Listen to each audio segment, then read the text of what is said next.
As you well know, Duncan, I'm capable of bigging myself up on a regular basis. Thanks for the introduction. Good afternoon, everyone. And as Duncan said, it's the final session. So it's my pleasure to welcome Brent Toderian, who's a national and internationally respected practitioner and thought leader on cities, advanced urbanism, city planning, urban design and transportation. He consults for cities and projects across the globe. Brent's establishment of Toderian Urban Works in 2012 followed 6 years of significant achievement as Vancouver, Canada's chief city planner, a globally renowned multimodal city by design.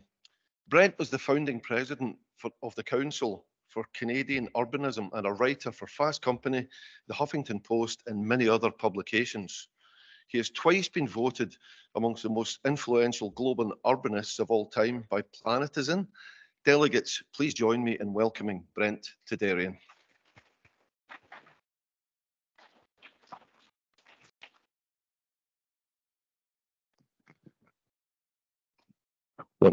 So, Brent, I hope you can see me. I need to move away from my speaker, but I need to get within the view of the camera so that you can see me.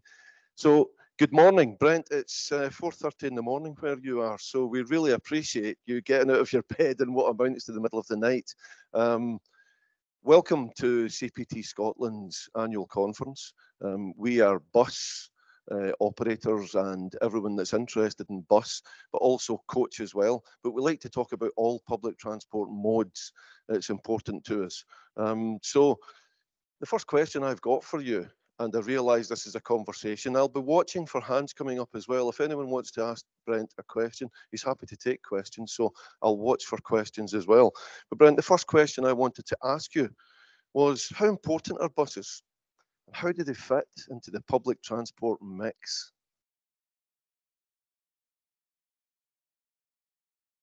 Nope, we can't hear you, Brent. Thank you and good morning. Can everyone hear me okay? Got you now, yes. Hooray, technology. Good morning, everyone. I was glad to pick up the last few comments of the last presentation, and I might riff off some of the things that I just heard, but it's going to sound like I'm pandering to this audience, but I'm a pretty well-known champion of buses. I often say they are the completely sexy unsung heroes of urban transportation and thus urban city building. And I say completely sexy because for a long time, you know, folks like me used to say, well, buses aren't sexy. Not like light rail or heavy rail or other higher order levels of transit, so to speak. But I've stopped saying that because buses are extremely sexy to me because they are about as flexible, cost efficient, etc., as you can get in terms of a form of public transit. So we do have to go some way in changing their reputation, changing their brand in cities. But I think the best way to do that, as one of your last speakers just said, was make sure that they run on time. We can do a lot of bells and whistles for better bus service, but the key is that they need to be predictable. The only thing I'll add to that is running on time, if your actual headways are awful, doesn't get you nearly far enough. If your buses are running every 45 minutes and they're running on time, that's still a lousy bus service. So it's the combination of frequency and predictability. They need to run on time, but they need to be frequent in the first place. And frequency is probably even more important because, as we often say, you don't worry if the bus is a few minutes late when the next one's rolling in about 8 minutes from now anyway. And you don't bother checking your schedule if you've got a frequency, a headway of 10 minutes or under. You don't bother running for the bus if it's about to leave because you know the next one's about to arrive. So of all the elements of good bus service, frequency, your headway decisions in the first place, how frequently you're going to run the buses is probably the most critically important element for high user satisfaction and actual mode shift from other modes to buses. Maybe I'm getting too much into the weeds already. I should say that I know that your contexts in Scotland are very diversified. I have worked, by the way, in your two major cities, Edinburgh and Scotland before, specifically on multimodal transportation and active transit. So I'm fairly familiar with those major cities, but I am not familiar with the many towns and rural contexts of your country. I speak about urban conditions and suburban conditions. I heard one of the last commenters talk about what rural means in Scotland. I'm not a rural planner. And what I mean by that, in rural Canada, I suspect is probably similar to Scottish rural context. It's really rural. And to me, the primary difference in my work is urban versus suburban, urban versus low density car dependent sprawl. That's the suburbs. That is certainly not rural. But it's also not urban. Thus, it's extremely hard to get good bus service in it because it's so low density and separated in terms of its uses, so very car dependent. Buses, all public transit, all active transport, and certainly including buses as the most flexible method of public transit, are critically important to the operation and good planning and success of cities and city regions. And when I say city regions, that includes the suburbs. I think that's our starting point and end point for for conversations about public transit. What I often say to cities is, and to city leaders is, whether you care about public transit or not, whether you ever ride public transit or ever intend to ride public transit or not, your life, your existence in our urban societies and suburban societies is critically connected to bus being very attractive, public transit port being very attractive to other people. Because if you're a driver and you always intend to drive, the best thing you can hope for is public transit being as attractive as possible. So we need public transit to be better than it is. And I think that's true in most parts of the world, even though I work in some places that have very, very good level of service public transit. But we need public transit to be better than it is. We need public transit to be more attractive post-pandemic than it still is in the context of a new reality of work from home, etc.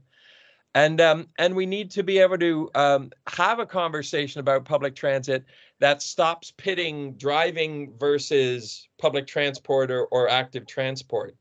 Something your prime minister in the UK needs to understand. We are not in a battle of motorists versus bus riders or motorists versus walkers or bike riders. We're all in this together. And the better that walking, biking, and public transport works, the better it works, the city and the city region works for everyone, including drivers. Anything other than that either doesn't understand how cities work or is just trying to make you angry to hopefully get your vote or your clicks on social media. All good points, Brent.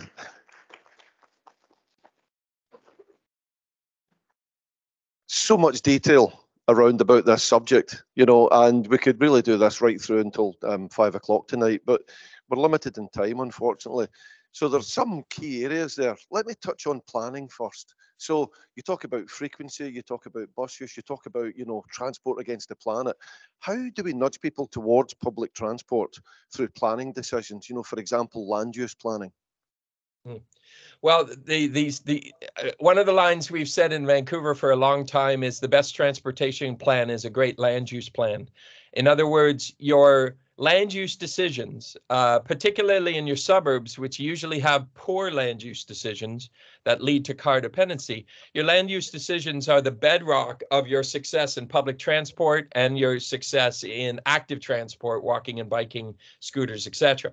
And that's because the more things are close together, the more ridership you have, potential ridership in close proximity to public transit, the more successful your transit is going to be. I assume everyone in this room understands that. And here in Vancouver, we use a term called plangineer, which is a term we used when we did the transportation plan in the late 1990s, which recognizes that city planners, land use planners particularly, and transportation engineers have one common definition of success, which is to make a better city. And so land use planning and transportation infrastructure planning have to be planned together so that you get optimal success. And what we've seen in certainly all of North America, but much of the world, including Scotland, is that there's been a separation of those disciplines. Land use decision making and transportation infrastructure decision making are not aligned. The plangineer or the planner engineer who work together work in a culture that understands that you have to get both those things right. And I often say if you get your land use wrong, it's very hard to get your transportation infrastructure right, because you just end up spending a lot of money on infrastructure connecting nothing with nothing over long distances. You really need the land use idea to change, or to be successful.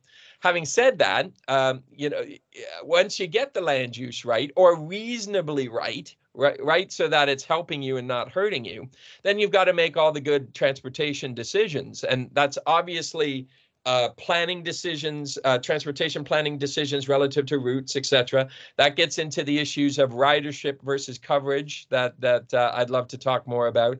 But it also is about the specific decisions on things like bus-only lanes, BRT, bus rapid transit, because these are the ideas that are actually going to make transit much more attractive. I was listening to the last speaker talk about some really cool ideas, which I love, about making transit more welcoming for the rider, USB ports, Wi-Fi, art on public transit. I love all those things, but none of those things replace the fundamentals of your route locations relative to your population, your frequency, and in the context of bus-only lanes, the ability for the bus to go by the traffic with all the vehicles stuck in it and not be stuck in that traffic. Because if you're stuck in the same traffic as the cars, there's very little impetus for mode shift. In other words, doing trips by bus instead of trips by cars. And you end up with buses being the last resort of the folks that don't have other choices. Bus rapid transit, the ability to bypass the congestion, is probably the single most important things that cities can do to facilitate ridership post-pandemic. But it's certainly all connected to land use and infrastructure all together as one way of thinking. And the shorthand I still use is the plan-engineer thinking, which is planners and engineers working together on a common definition of success. That's a culture that a lot of places are needing to work on. Certainly something I'm doing with many cities. So what you're talking about there winds itself all the way back to the political decision making. And I want to talk about that in a minute, but you just mentioned coverage versus frequency. What's your thoughts on that? Some people might call that, capitalism versus socialism, in terms of, how the market is set up in the UK. What's your thoughts on that in terms of the importance of coverage versus frequency? Well, coverage, we say coverage versus ridership. In other words, when you're laying out your routes, the location of your routes and how many buses you put on that route that translates into the frequency on that route. What is driving, pun intended, your decision making? And the two simple statements are ridership versus coverage. Are you laying out your routes and allocating your buses to try to maximize ridership for all sorts of reasons? Or are you doing it to also address coverage? In other words, this theory that everybody in the city and in the suburbs, which is particularly hard, should be within a reasonable quick walk to bus service. Frankly, even if it's bus service that's infrequent, because it's operated more like a social service. I think we're having, and I have thought for a long time, that we have the entirely wrong conversation about this choice. I am not shy in saying to cities that in a climate emergency, in an affordability emergency, when we are assembling density in ways, land use and housing density in ways that can specifically facilitate ridership through transit-oriented development, through dense transit corridors that maximize ridership, etc., we need the routes and the bus frequency to match those land use decisions. Ridership has to be our priority. And this is not a capitalist versus socialist perspective. This is a very pragmatic, non-political, how cities work kind of perspective. I know that in your Scottish context, bus operations is largely or entirely prioritized, or is it not prioritized? Privatized. So there are business people in the audience that run buses. The vast majority of places where I work, it is not privatized. It is a government-operated endeavor, and thus it is a government decision to prioritize ridership or coverage.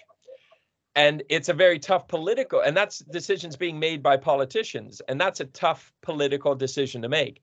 So when I'm advising cities and city regions, when I do, I push them, frankly, to emphasize ridership over coverage. And the reason is we are in a climate emergency and an affordability emergency and a housing emergency that is all connected to the decisions we make in terms of both land use and operational decisions. And ridership is the holy grail. Ridership, as it translates to mode shift, is the holy grail. We need fewer car trips, more public transit trips. I constantly remind decision makers that every transit trip actually benefits society in every way, including financially, because it doesn't matter if transit pays for itself, because transit provides an economic good to the city region, because car trips are heavily, heavily subsidized and bus transit trips are not. And so the more we get people riding buses and walking and biking, obviously, the better, financially, economically, climate-wise, affordability-wise, etc. And so in all the ways that we measure, ridership is the critical dimension for achieving our public goals, including the climate emergency. That is not a capitalist perspective. That is a public interest perspective. And so when I'm working with cities and city regions, I'm trying to blow up this false narrative of capitalist versus socialist. Frankly, it probably plays out in your context far more than most other places because you are private operators, but it just isn't true. When you actually look at the public interests involved, not the least of which is the climate emergency and the need to lower our emissions, we need to increase ridership substantially. We need to shift mode from walking, from car trips to walking, biking, and transit trips. So there is a compelling public interest, not a capitalist interest, a public interest to emphasizing ridership. And one of the most interesting things I find about this debate is my good friend Jarrett Walker, who wrote the book Human Transit. If you folks have not read Jarrett's book, you should. It's one of the best, simplest, shortest, easiest to read books on planning for public transit you can find out there. Jarrett makes the point that when you actually do emphasize ridership, it has the corollary of actually improving things in terms of coverage too.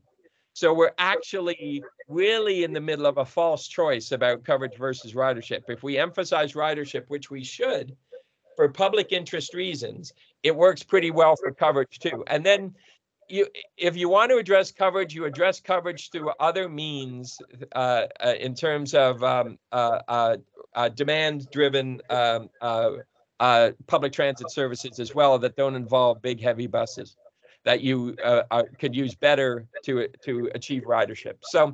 So I think every city has to have this conversation, ridership versus coverage. And in every city and city region, including the suburbs, I'm emphasizing for public interest reasons, not capitalist reasons, or profit, or paying back the cost, full cost recovery, or any of these reasons. But for public interest reasons of a better city with better transportation for all modes, including driving, ridership emphasis is critical. So in terms of political support then, Brent, excuse me, how do we generate that political support? How do we make politicians brave enough? We think about, the current climate with social media, with instant news, with the amplification of the car lobby. How do we get politicians to make these, how do we get the support? How do we get them to make these brave decisions? It's always a bit chicken and egg. Can you convince the politicians before you convince the people? And will the politicians just follow the people? Or do you need to convince the politicians to be brave, whether the people understand the truth about these things or not? Either way, and I think both are always true, it is chicken and egg. You're always trying to convince the politicians and the people at the same time. Either way, the way to do it is to do the kinds of things that we're talking about here today, and in rooms that are different than your room, because we can't be always preaching to the converted. I have 152,000 Twitter followers. I use my Twitter feed to constantly beat the drum of how we need to fundamentally rethink how we think about public transport in our cities and this whole fake narrative of drivers versus transit riders, etc. I believe in social media. I believe in mainstream media. I believe in being less mind-numbingly boring than we usually are when we talk about these kinds of subjects, so that the public and the politicians actually pay attention and the media pays attention, because we do need to break through the noise, break through the car advertisements, as you folks would say, and actually inform the public in interesting and memorable ways about the truth about how cities work and how public transit works.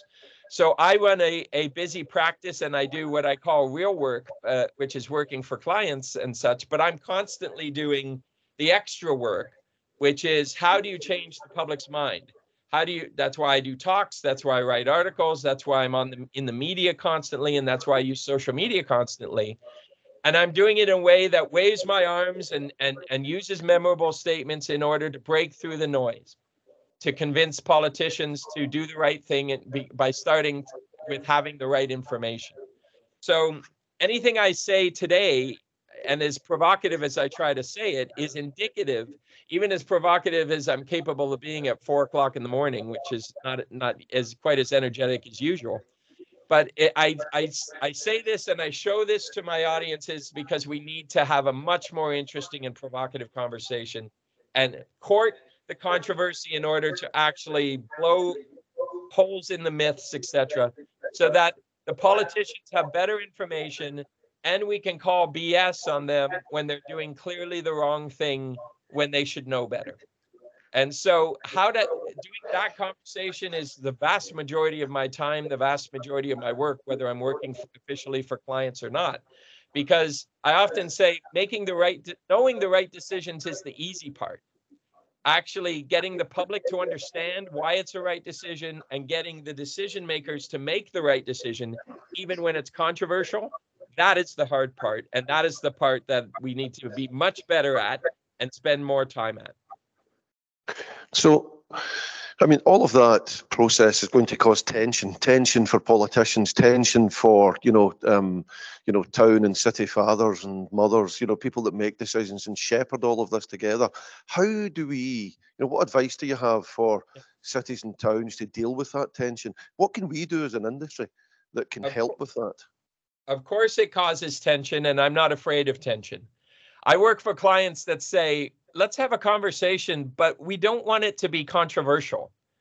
Well, I say, well, that's not possible. I don't know how to actually affect change without having a tension-filled, controversial conversation. And every presentation I start with when I'm doing a PowerPoint and such, I start with what I call the 5 crises facing our cities: the climate crisis, the housing and affordability crisis, the public health crisis, the equity and racism and classism crisis, and the public infrastructure cost crisis that's driving our taxes up and up. And these are the burning platform, as the statement goes, that shows us that the status quo is not working. And in the context of a 5 crisis era, coming out of a pandemic, if we still have the wrong ideas and are doing the wrong things, then shame on us. So how do we have that conversation in a way that's frankly pretty aggressive? I make no apologies for blowing holes in the misinformation and calling BS on things, which makes me popular with some of your UK shows because I'm not polite like usual Canadians are. And so that tension can be a good thing. Tension gets people's attention. Controversy gets people's attention. But when you have their attention, you've got to be a lot more memorable, a lot more persuasive than the folks spreading lies are, frankly. And you've got to be able to call it. I like calling out. You remember there was a big row about the so-called 15-minute city in recent months. The tinfoil hat nut jobs have latched onto it like they did on some other issues. So I was not calm and rational in my clarifying the misinformation. I called them liars and manipulators and deliberately trying to spread fear and misinformation to the gullible. And so we had a lot of global discourse that says why this campaign is actually happening, who's starting it, and what their actual agenda is. None of that is overly aggressive relative to the actual situation we're in. That's the kind of truth telling that needs to be done. There are reasons why these kinds of discourses are happening out there. So how do we? So you see there, nothing I just said was tension free, right?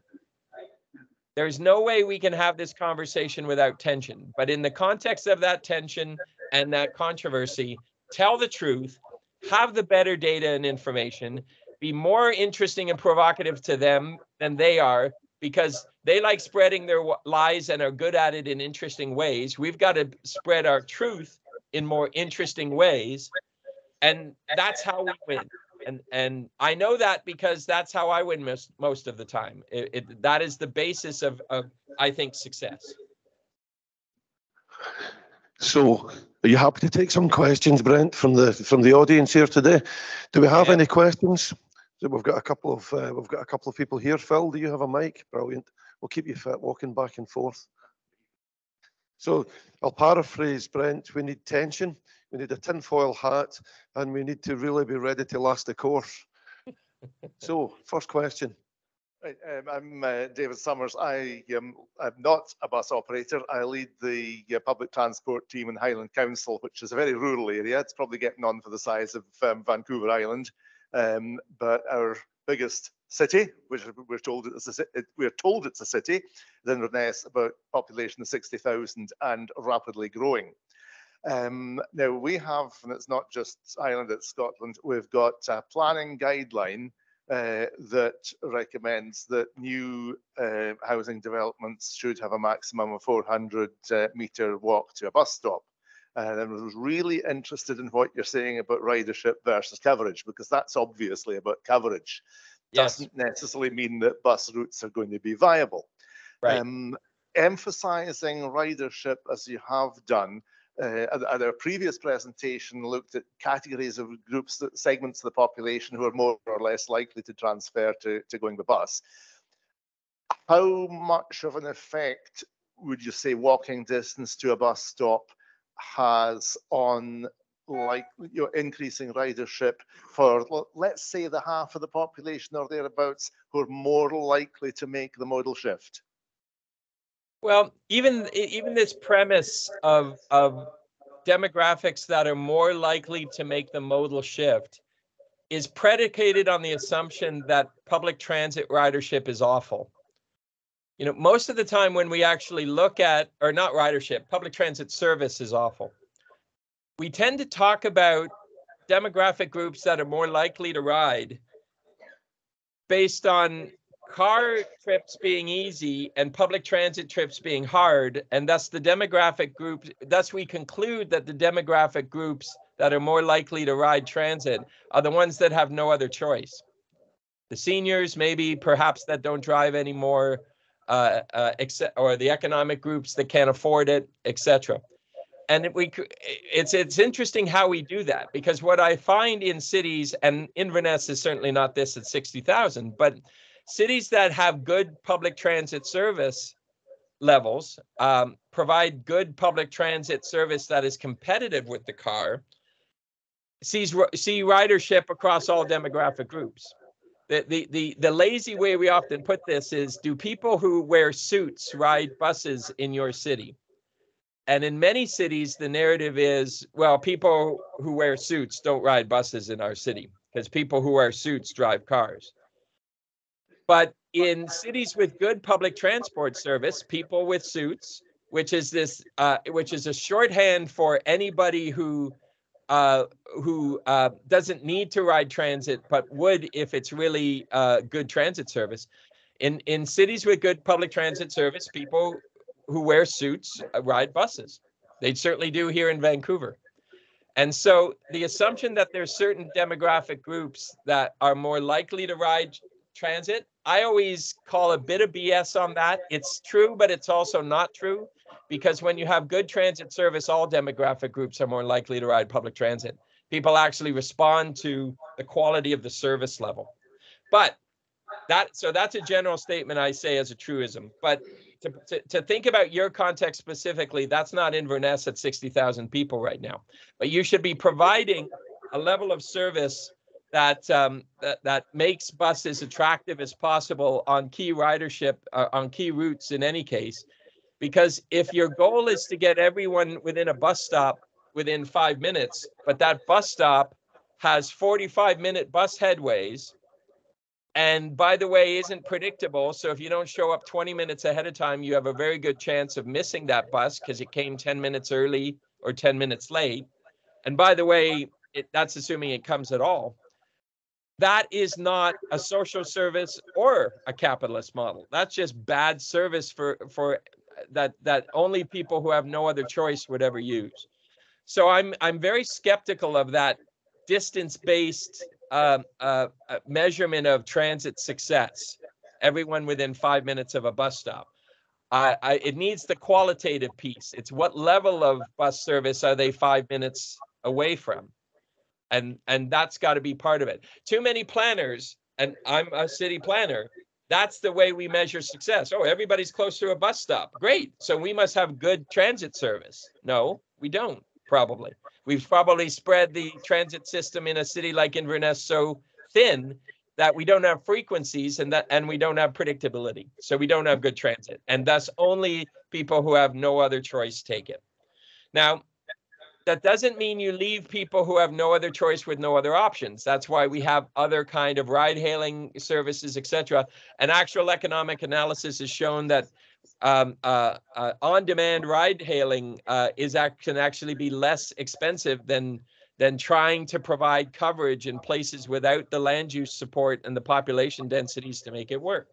So you don't leave them high and dry. You provide a level of service. But for the buses, for the things that you spend a lot of operating money and infrastructure money on, you emphasize ridership even in a city of 60,000, because what you're trying to create is a constituency of people who get used to public transit as a viable option to car use, not necessarily car ownership, but car use.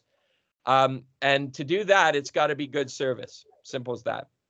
So if I were having a conversation with Inverness, we would be talking about how to grow a ridership culture by actually making public transit good, not just nearby. If it's nearby, but it's not good, it fails.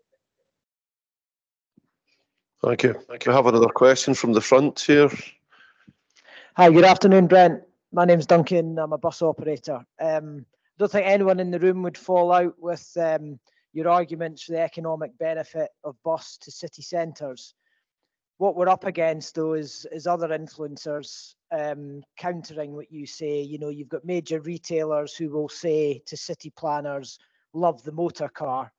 How do we address the perception that if you put the bus in front of the motor car, it affects footfall and damages business? Well, very few places are at a point where we're going to be banning cars. Nothing I've said, to be very clear, is an anti-car message. I think most of Scotland, even in the most urban parts, is still going to have cars, although not necessarily on the Royal Mile, but in most of the city. So this is not an anti-car message. I say that to your prime minister, but I say that to all of you. Anyone who understands cities knows that if you design a city primarily or entirely for cars, it fails for everyone, including drivers. This is a way I talk about this message. If everyone's trying to drive, nobody moves. That's geometry. That's just math and geometry. Whereas the more people you can get using less space, particularly in cities, space is the challenge, but lower emissions, better public health, lower public costs per capita, etc. The more people you can get to walk, bike, and take public transport, the better it is for everyone, including drivers. Because even if you're giving the bus its own lane, if you've taken all those people out of cars in a busy bus, it's still better for drivers. That's geometry. That's just fact. That's not ideology. So I think we got to make sure that we're not coming across as anti-car. This isn't a war on the car. This is about a battle for better cities that are more successful for everyone, including drivers. And I don't say that as a kumbaya, let's have a hug moment. I say that because it's true. That's actually how cities work for anyone who understands urban transportation in cities, because cars just take too much space. So what we need is viable alternatives to the car. So if the retailers say most of our shops out in the suburbs everybody gets there by car, they're mostly right. Most people get there by car. You still want to be able to accommodate public transit trips there, because there still are. I used to, when in the 90s, I used to plan power centers and big box retailing, and there's still a component that gets on a bus and goes and buys a hammer, not a bunch of luggage, lumber at the big hardware store. So there, you accommodate it, but the real land use question for your city planners being talked to by those retailers is whether you should be still doing suburban retail sprawl at all. And most cities are saying no more completely car dependent places. That's a larger land use conversation, because if you design those retail shops out in the suburbs are not lying when they say that most people drive there. That's because it's been designed as a place that is car dependent. So, and that's what actual city councils are and city planners are thinking about. Can we stop designing car dependent places and design places that where the other choices are baked in and don't seem irrational, because you've actually designed some density around them and some transit ridership around them, etc. So I'd say you folks have a lot of different pictures in your head when you're thinking about places you're thinking about. What I would say is, in every context you and I can think of, the answer is to not be anti-car, but anti-car dependency. We don't want to be building or accommodating places that only cater to drivers. And there needs to be rational, viable choices for other ways of getting around. That's the way we design our land use and our transport, public transport and overall transport infrastructure. But I really want to stress that this is not an anti-car message. If somebody's saying that, they're just trying to make you mad.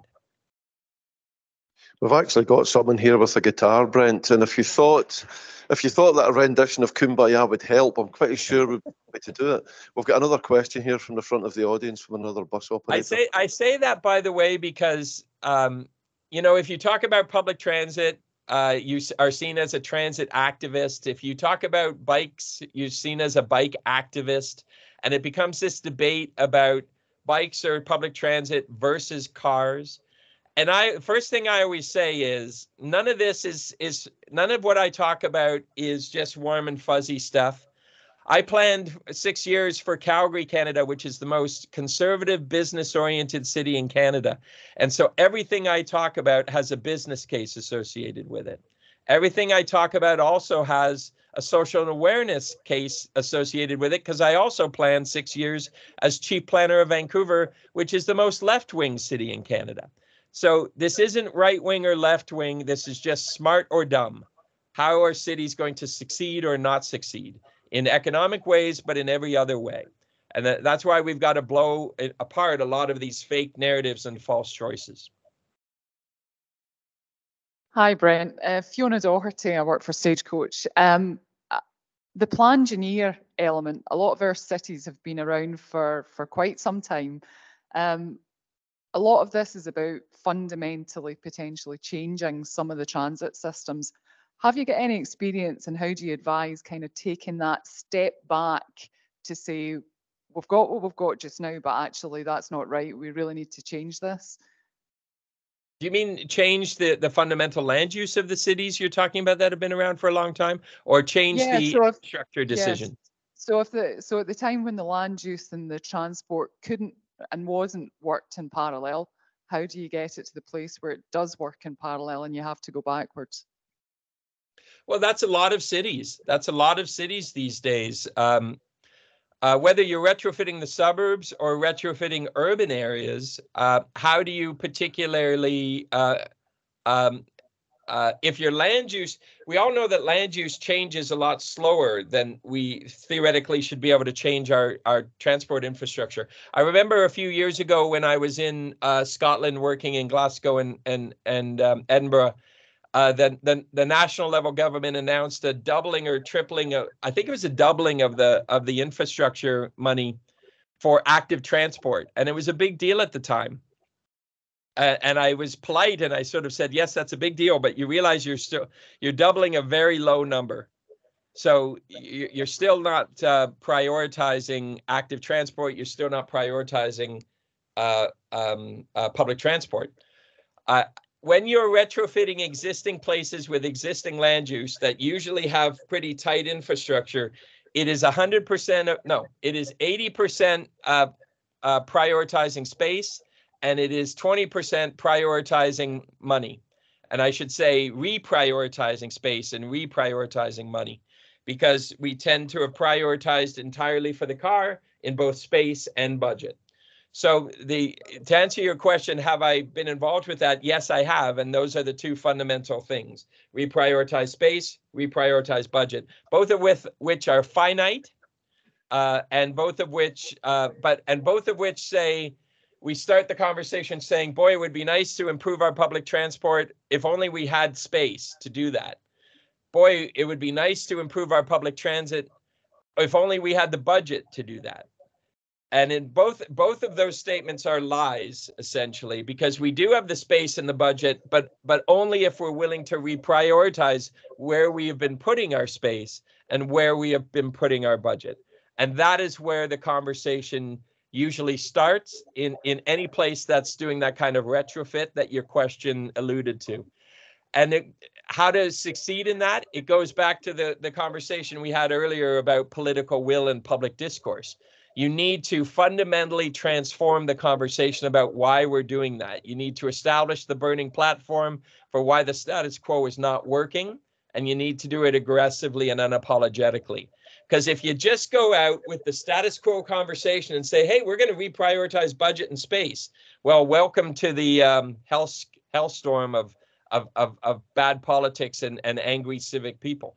You need to have the prevailing conversation, and it's got to be an effective and persuasive one about why we need to change it all. And it's got to be persuasive enough to beat back a lot of the lies and misinformation that are out there.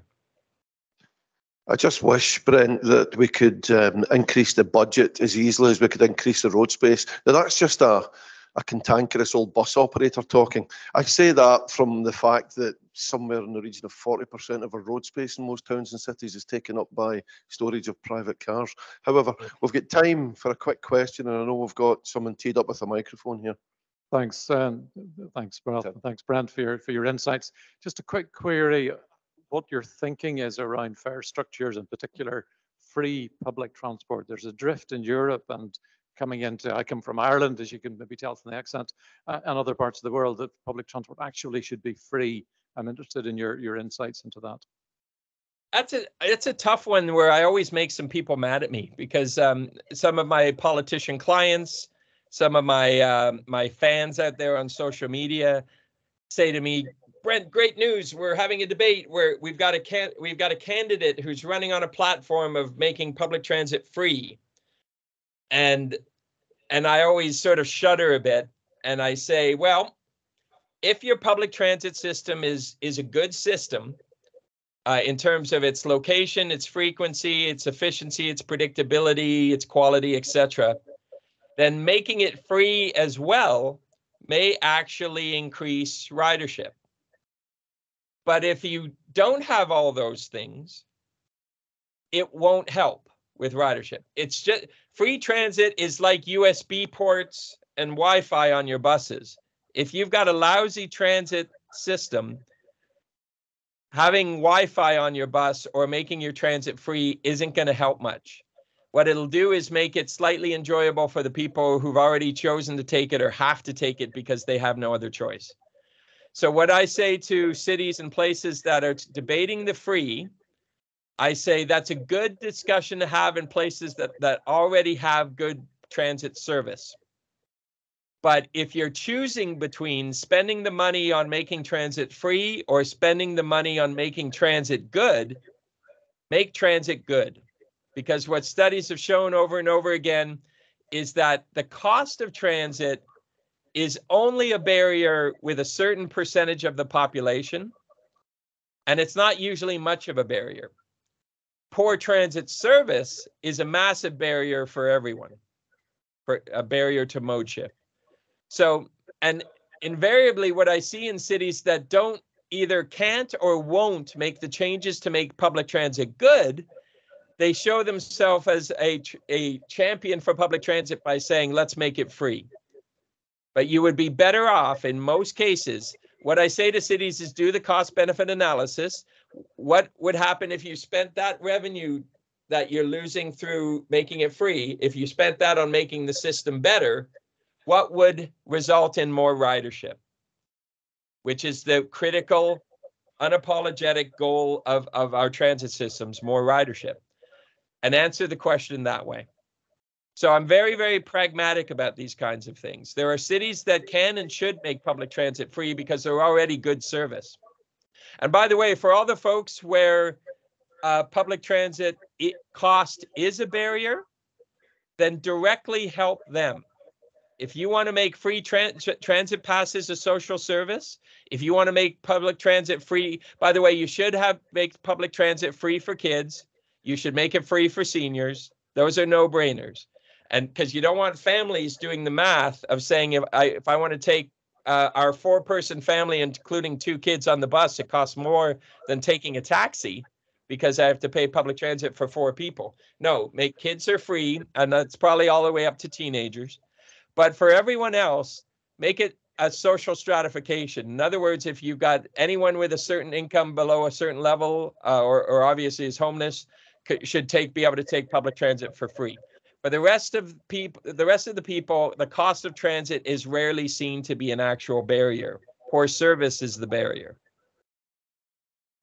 So there we have it, folks. Now, one thing I said earlier, Brent, was, you know, given the mix of people that we've got in the room, we could talk here until 5, 6, 7 o'clock tonight, but we just don't have time for that. So before we let Brent go back to his bed, I would ask delegates here from CPT Scotland to thank Brent for his time. My pleasure.